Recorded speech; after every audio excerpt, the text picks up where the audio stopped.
Today we're going to be looking at an in-game development console that's available on the Unreal Engine marketplace.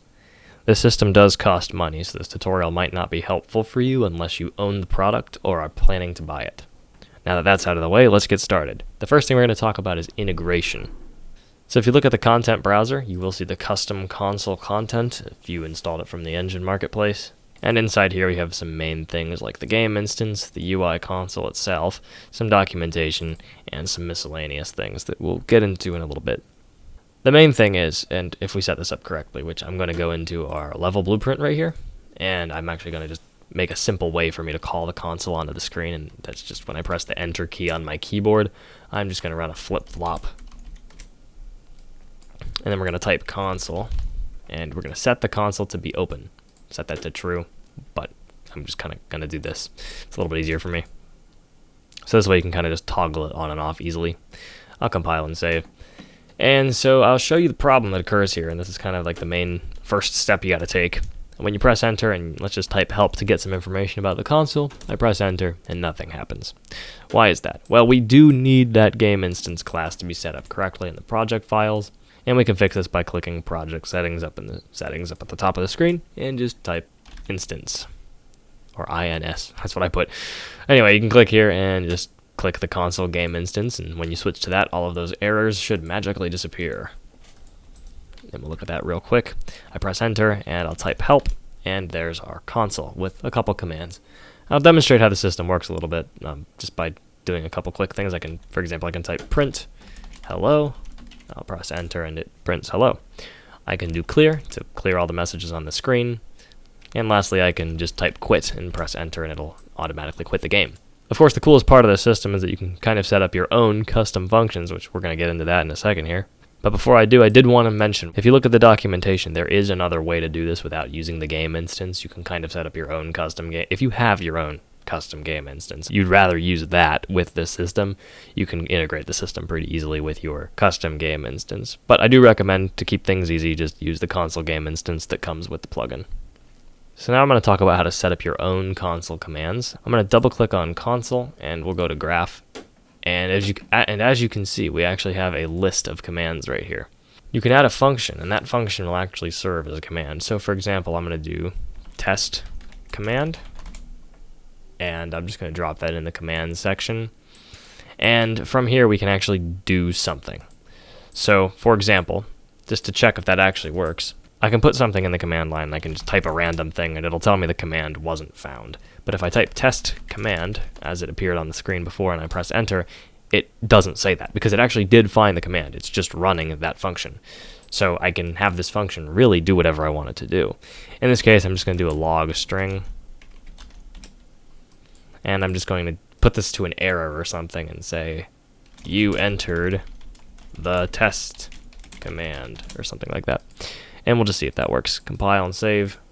I'll type test command into our command line, and you've entered the test command up at the top.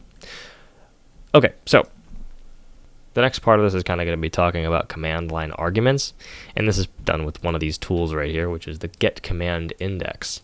So the command index is actually, well, it starts at 0, and it can go up to whatever number of arguments that you have in your command. 0 being the first, 1 being the second being the third, and so on. So for example, if I get the first argument, we can append, or I'll just append really quickly. I'll set this to default, and we'll say the user typed, and then we'll just kind of put the first thing that they type. And this is the first argument. If you put in a second argument, it's not really going to do anything unless you actually merge them together, which is kind of what I did in the print section. For the print section, I kind of went about this a different way and got the parsed command, which this parsed command variable is just kind of everything. I removed the first thing, which the first thing is the word print, and then everything that came subsequently after that was joined into one string and then logged. But for this case, we're just going to talk about the first argument as opposed to a whole string that comes after. And that will just be, well, let's just try it. I'll do test command, and I'm just going to type the word 4. I press enter, and it says the user typed 4. So it's pretty straightforward. So now I'm going to actually explain how it can affect gameplay functionality. So for example, what I'm going to do, and this is just going to be a really quick thing, I'm going to go into the third person character and I'm going to make a toggle for whether the mannequin is visible or invisible, and then that can just be toggled within the console. So I'm going to get rid of the test command here and we're going to add something else. This is going to be player visibility. I'm just going to drag that up to the commands to keep things clean. So I'm going to do a cast. We'll do cast to third person character. I think, yeah, it's third person character is what it's called, right? And our object is going to be the player character, so get player character. And this just gets us a reference of our third person character, which we can go and say get mesh. And then we can just set visibility. So set visibility. And this boolean is actually going to derive from our command index. So for the first argument that the user makes when they type that into the command line, we'll just get this, and you can't technically convert a string to a boolean, so I'm just going to do equals, and we'll say if it equals 1, return true, and if it equals anything else, it won't return anything. So anyway, let's just hit play, and we'll test that out. It's player visibility 0. Makes us invisible. Player visibility 1. And there we go. So the console can affect gameplay stuff just very discreetly if you do want to do that. I mean, another thing it can do, of course, is logging. So if I did want to log something, I could theoretically just go say log string. And I could just run a select statement and say whatever this boolean is. Say if it's false, player visible or player visible. So that way we can actually kind of log and visualize in the console what we're doing. So again, I'll just do player visibility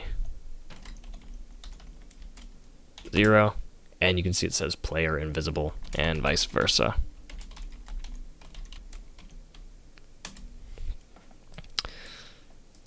So that's pretty cool. Fun stuff. If you guys are interested in that, feel free to go ahead and check out the actual plugin in the marketplace, and I do think this could be kind of interesting for people to use in their shipping builds of their games for, I don't know, players to cheat. They can also use it for extensive bug testing and stuff like that. And it's also just nice to have a proprietary console that you can really do whatever you want with. This does have a lot of features, and if you want to just kind of go into it and modify it yourself, you can customize the way it looks, change the fonts and stuff, you know, whatever you want to do. It's a pretty nice system, and I'm actually using it in one of my main projects right now, so it's pretty nice. Anyway, thank you guys for checking it out. I will see you in my next video.